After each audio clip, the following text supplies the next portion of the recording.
Hello, and welcome back to the Wildcat Report. My name is Kevin Preslin. And I'm Vivian Ragsdale. And this is the news show by students for students.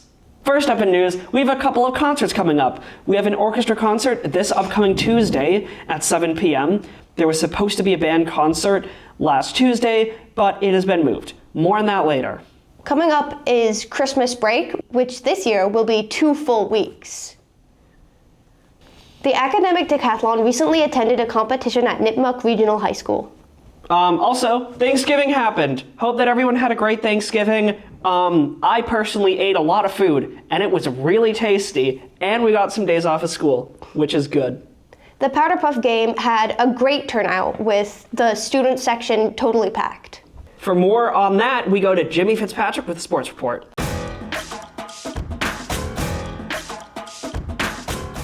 Thank you, Kevin. For sports, it was a really amazing season for the Wildcats as they delivered another season full of energy, heart, and determination. Wildcat football has had its best season in nearly a decade, finishing the regular season 6-2 and ranked 4th in Division 6. The girls' soccer team won their first 2 playoff games, advancing all the way to the Elite 8. Boys golf has maybe had their best season in school history by winning sectionals. Winter sports is kicking off, and it starts with wrestling hosting on December 11th. So you better go cheer on our own Dominic Bonanno. And now, back to the studio. Thanks, Jimmy. And now, Josh with the world around us.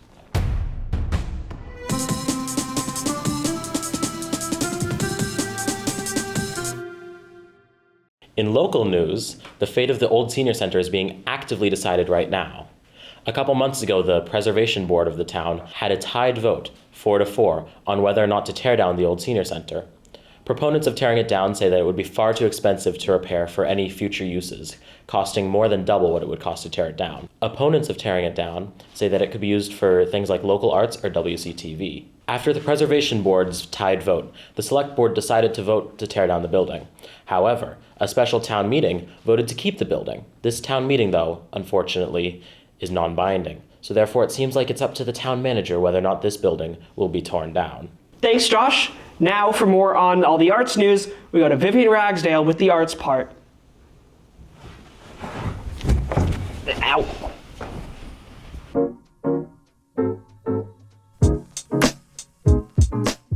Thank you, Kevin.